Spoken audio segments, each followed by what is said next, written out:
राहुल प्रियंका के दादा, राजीव गांधी के पिता, सोनिया गांधी के ससुर, वो भारत के प्रथम प्रधानमंत्री के दामाद और देश की पूर्व प्रधानमंत्री इंदिरा गांधी के पति थे। नाम फिरोज गांधी। हालांकि उनकी जिंदगी जितनी प्रेरणादायक थी, उनको मौत ने उतनी ही खामोशी से अपने आगोश में लिया, जिसका किस्सा कम ही लोगों को मालूम है। न्यूज 24 के खास कार्यक्रम पर्दे के पीछे से में आज हम फिरोज गांधी के जिंदगी और उनके अंतिम समय को करीब से जानेंगे।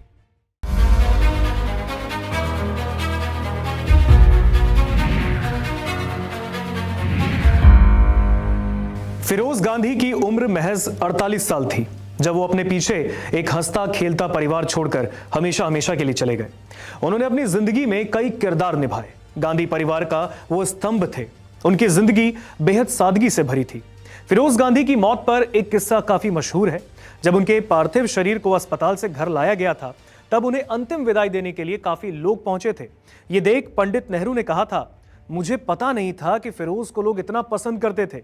आखिर क्यों लोग फिरोज गांधी को इतना चाहते थे? कैसा था फिरोज गांधी का बचपन और कैसे वो नेहरू परिवार के संपर्क में आए? ये कहानी बड़ी दिलचस्प है। फिरोज गांधी का जन्म 12 सितंबर 1912 को मुंबई में गुजरात के एक पारसी परिवार में हुआ।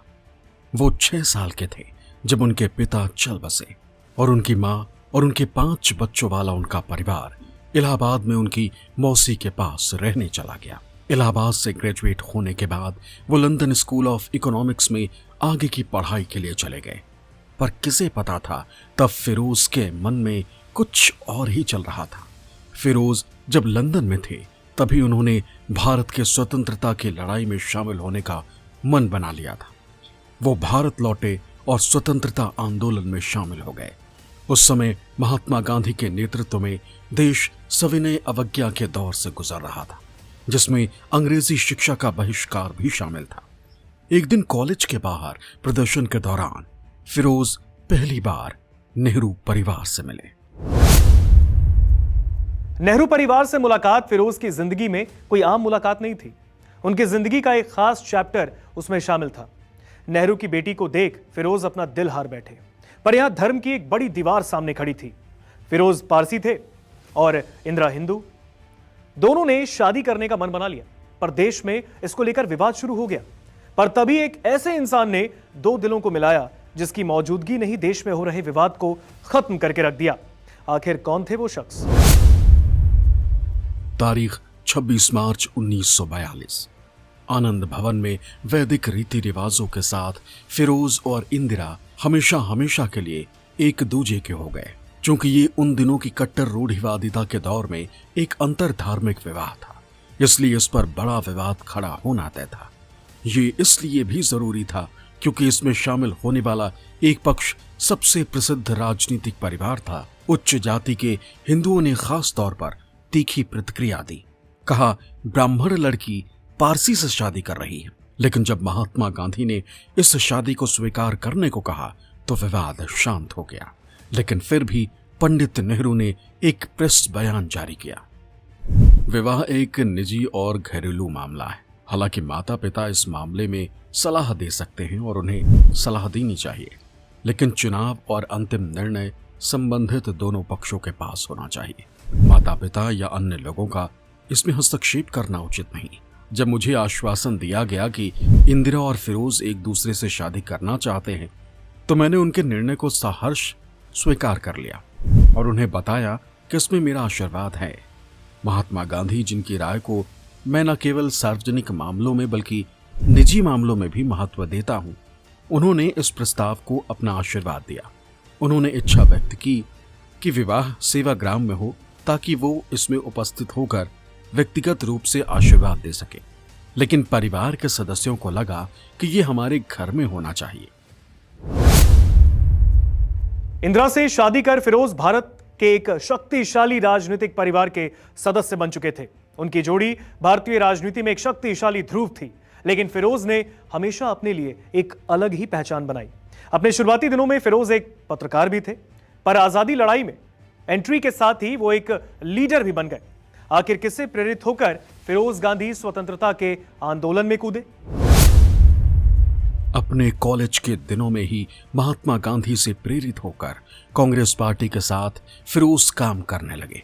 फिरोज गांधी ने स्वतंत्रता संग्राम के दौरान कई बार जेल यात्राएं की और अंग्रेजों के खिलाफ जोरदार विरोध प्रदर्शनों में हिस्सा लिया।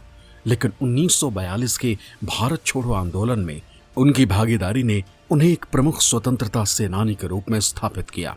फिरोज नेहरू के दामाद जरूर थे, लेकिन उन्होंने कभी अपने ससुर की छाया में नहीं जीने का प्रयास किया। वो हमेशा अपने विचारों और सिद्धांतों के लिए दृढ़ रहे। वो भारतीय राजनीति के उन चुनिंदा नेताओं में से थे जिन्होंने भ्रष्टाचार और सत्ता के दुरुपयोग के खिलाफ आवाज उठाई। उन्होंने संसद में कई घोटालों को उजागर किया, जिनमें LIC घोटाला और जीप घोटाला प्रमुख थे। ये उनकी ही बेबाकी थी कि उन्होंने अपने ससुर प्रधानमंत्री नेहरू की नीतियों के खिलाफ भी खुलकर आलोचना की, जिससे वो एक स्वतंत्र और ईमानदार नेता के रूप में पहचाने गए। जनता के बीच उनकी छवि एक निर्भीक और पारदर्शी नेता की थी, जो सच्चाई के पक्ष में रहता था। साल 1958। फिरोज गांधी की उम्र तब महज 46 साल थी। स्वास्थ्य धीरे धीरे गिरने लगा। दिल की गंभीर बीमारी ने उन्हें जकड़ लिया। उन्हें कई बार अस्पताल में भर्ती कराया गया, लेकिन वक्त को शायद कुछ और ही मंजूर था। यह गांधी परिवार में उस काले वक्त की शुरुआत थी जिससे भविष्य में उसे गहरा सदमा लगने वाला था। अपनी खराब हालत के बावजूद फिरोज गांधी ने कभी भी अपने कर्तव्यों से मुंह नहीं मोड़ा। फिरोज गांधी के अंतिम दिनों में उनकी तबीयत बिगड़ती गई, लेकिन वो अपनी जिंदगी में हमेशा की तरह साहसी और शांत बने रहे। उनके दोस्तों और परिवार वालों को भी इस बात का एहसास था कि उनका स्वास्थ्य बेहद कमजोर हो चुका है। तारीख थी 7 सितंबर 1960। जब दर्द बर्दाश्त से बाहर हो गया तो फिरोज ने अपने दोस्त डॉक्टर HS खोसला को फोन किया। इसके बाद खुद गाड़ी चलाकर दिल्ली के वेलिंगटन हॉस्पिटल पहुंचे। उस वक्त उनकी पत्नी इंदिरा गांधी दिल्ली से करीब 3000 किलोमीटर दूर त्रिवेंद्रम में थी। इंदिरा को जब खबर मिली तो फौरन दिल्ली के लिए रवाना हो गई। पालम हवाई अड्डे से सीधे हॉस्पिटल पहुंची। इंदिरा गांधी रात भर फिरोज के बगल में बैठी रहीं। वो बेहोश थे। 8 सितंबर की सुबह चंद मिनट के लिए होश में आए, लेकिन नियति को कुछ और ही मंजूर था। अपने 48वें जन्मदिन से महज 4 दिन पहले फिरोज गांधी ने हमेशा हमेशा के लिए अपनी आंखें मूंद ली। 7:45 पर उन्होंने आखिरी सांस ली। फिरोज की जिंदगी पर एक किताब भी लिखी गई, फिरोज द फॉरगॉटन गांधी। उसमें बताया गया, फिरोज गांधी का पार्थिव शरीर वेलिंगटन हॉस्पिटल से 3 मूर्ति भवन लाया गया। इंदिरा उनके साथ साथ थी। 3 मूर्ति भवन पहुंचने पर इंदिरा ने कहा कि वो खुद फिरोज गांधी के पार्थिव शरीर को नहलाकर अंतिम संस्कार के लिए तैयार करेंगी और इस दौरान वहां पर कोई मौजूद नहीं रहेगा। सबको कमरे से बाहर जाने को कह दिया गया। 3 मूर्ति भवन की निचली मंजिल से सारे फर्नीचर हटवा दिए गए और वहीं सफेद चादर पर फिरोज गांधी का पार्थिव शरीर अंतिम दर्शन के लिए रखा गया। उन दिनों ब्रिटिश एक्ट्रेस और film critic Marie Seton Jawaharlal Nehru की मेहमान थी और 3 मूर्ति भवन में ठहरी हुई थी। मैरी लिखती हैं कि जवाहरलाल नेहरू संजय गांधी के साथ उस कमरे में पहुंचे जहां फिरोज गांधी का पार्थिव शरीर रखा था। नेहरू का चेहरा एकदम पीला पड़ गया था।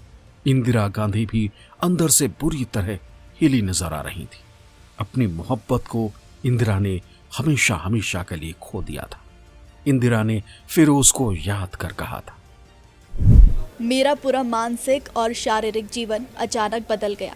मेरे शारीरिक कार्य बदल गए। मैं शारीरिक रूप से बीमार हो गई। इसने मेरे पूरे अस्तित्व को सालों तक परेशान किया। यह सिर्फ एक मानसिक सदमा नहीं था, बल्कि ऐसा लगा जैसे किसी ने मुझे 2 टुकड़ों में काट दिया हो। फिरोज एक पारसी परिवार से थे, लेकिन क्या आप जानते हैं उनका अंतिम संस्कार पारसी नहीं बल्कि हिंदू रीति रिवाज से किया गया। तो आखिर गांधी परिवार ने ऐसा क्यों किया? क्या इसके पीछे फिरोज गांधी तो नहीं थे?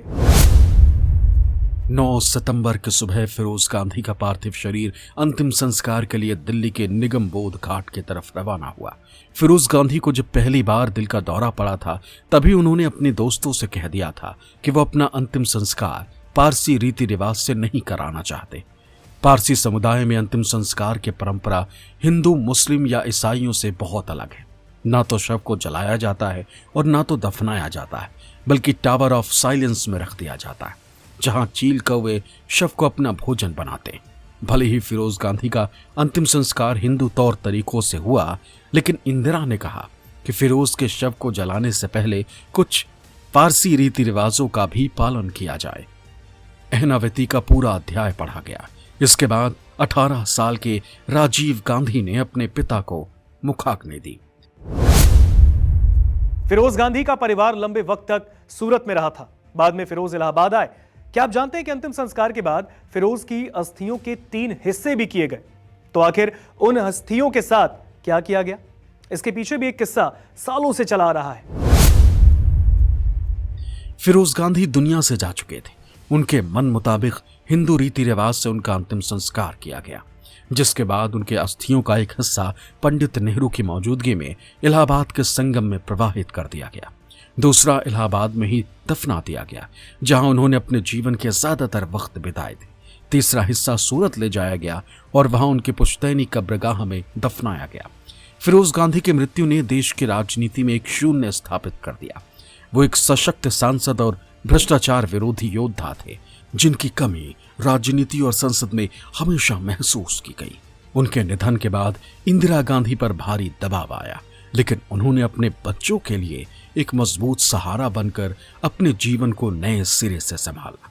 फिरोज गांधी की मृत्यु के बाद उनकी राजनीतिक विरासत उनके बेटों राजीव गांधी और संजय गांधी ने संभाली।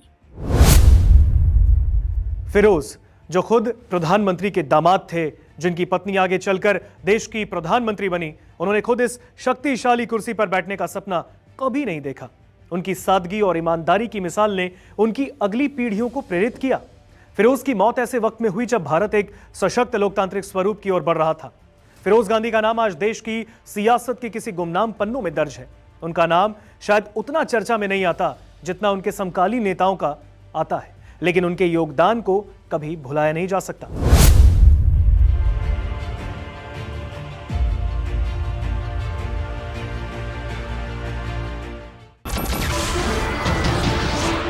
नमस्कार, मैं हूं मानक गुप्ता। अगर आपको हमारा ये वीडियो पसंद आया हो तो इसे लाइक और शेयर जरूर करें, और हां, हमें सब्सक्राइब और फॉलो करना ना भूलें, ताकि आप देश और दुनिया की कोई खबर मिस ना करें। तो जुड़े रहिए हमारे साथ और देखते रहिए न्यूज़ 24।